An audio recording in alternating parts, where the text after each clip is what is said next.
ঠান্ডায় বড় সমস্যা গোসল করা। তাই 11টা-12টার মধ্যে গোসল করলে ঠান্ডাটা একটু কম লাগলেও পরে কিন্তু আর ইচ্ছেই করে না গোসল করার জন্য। এটা খুব অলসতা কাজ করে। তো চেষ্টা করি 11টা-12টার মধ্যে গোসলটা করে বাকি কাজগুলো সারার জন্য। আর সব কাজ করে গোসল করতে আর ইচ্ছা করে না। কার কার হয় এরকম বলেন তো? সকালবেলা ঘুম থেকে উঠে সর্বপ্রথম নাস্তা করে ফ্রেশ হয়ে নিয়ে গোসল করে নিলাম। নিয়ে এখন চিন্তা করলাম বারান্দায় 3টা বারান্দায় যেই কাপড়গুলো ঝুলছে কয়েকদিন যাবৎ সেগুলো গুছিয়ে ফেলি। যেমন কথা তেমন কাজ। তো আগে জামা কাপড়গুলো ভাঁজ করে নিলাম এই কারণে যে জামা কাপড়গুলো ভাঁজ করে নিলে একটা ঝামেলা শেষ হয়। আর এই ঝামেলাটা আমার কাছে অনেক বিশাল আকার মনে হয়। কারণ জামা কাপড় ভাঁজ করা অ্যাজ ইউজুয়ালি আমার পছন্দ না, আমার ভাঁজ করতে ইচ্ছা করে না। কেউ যদি করে দিত তাহলে অনেক ভালো হতো, কিন্তু কিছু করার নাই, একলা সংসার, নিজেরটা নিজেরই করতে হবে। তো এই যে জামা কাপড় ভাঁজ করে নিচ্ছি, পাশাপাশি হচ্ছে রান্না করব। সে রান্নার জন্য ফ্রিজ থেকে সব কিছু নামিয়ে নিলাম। হাজব্যান্ড সকাল সকাল চলে গিয়েছে আজকে। আর নাস্তার সময়টাও আসলে শ্যুট করতে পারিনি কারণ অনেক বেশি ব্যস্ত ছিলাম। আর ব্যস্ততা আসলে মেয়েদের সকাল থেকে দুপুর পর্যন্ত থাকবেই। দুপুরের পর মেয়েরা একটু অবসর হয় যারা আসলে গৃহিণী আমার মতো। তো এই যে আসলে অনেকে মনে করবে যে আমি কি দুইটা বিছানায় ঘুমাই, আসলে না। আমি তবে এটা নষ্ট করি প্রতিদিন, আমার ইচ্ছা হয় এটা নষ্ট করতে।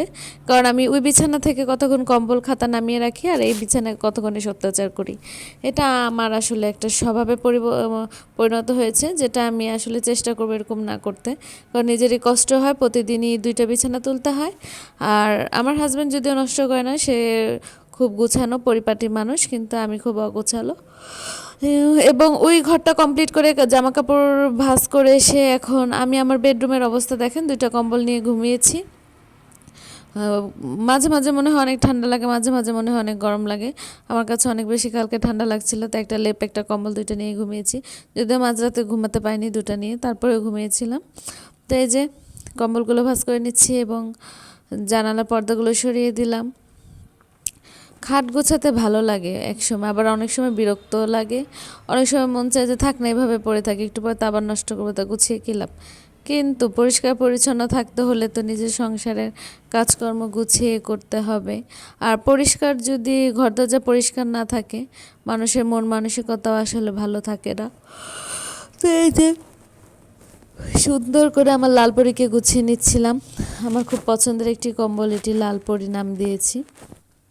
গায়ে দিয়ে ঘুমাতে খুব বেশি ভালো লাগে। তো যাই হোক, সুন্দর করে বিছানাটা ঝেড়ে নিলাম, গুছিয়ে নিলাম। এবং এই তো দেখবেন এখন আমার সাথে কি হবে।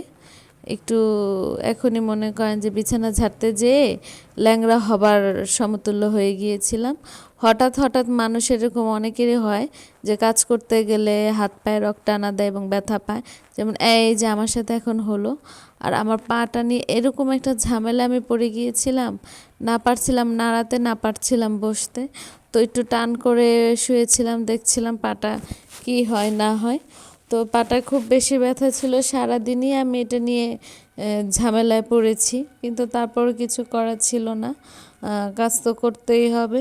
একা একাই কিন্তু নিজের সাথে কথা বলছিলাম তখন যে কীভাবে ব্যথা পেলাম, কীভাবে ব্যথা পেলাম।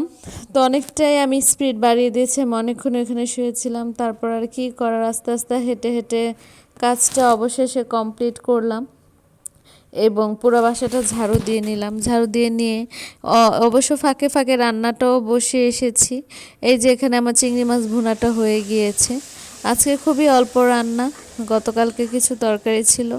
এই যে একটু চিংড়ি মাছ ভুনা করে নিলাম।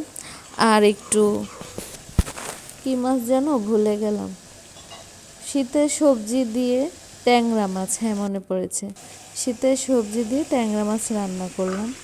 ভাজি টাজি খাওয়ার চাইতে একটু সবজি নিয়ে মাছ রান্না করে নিলাম। আল্লাহ হাফেজ।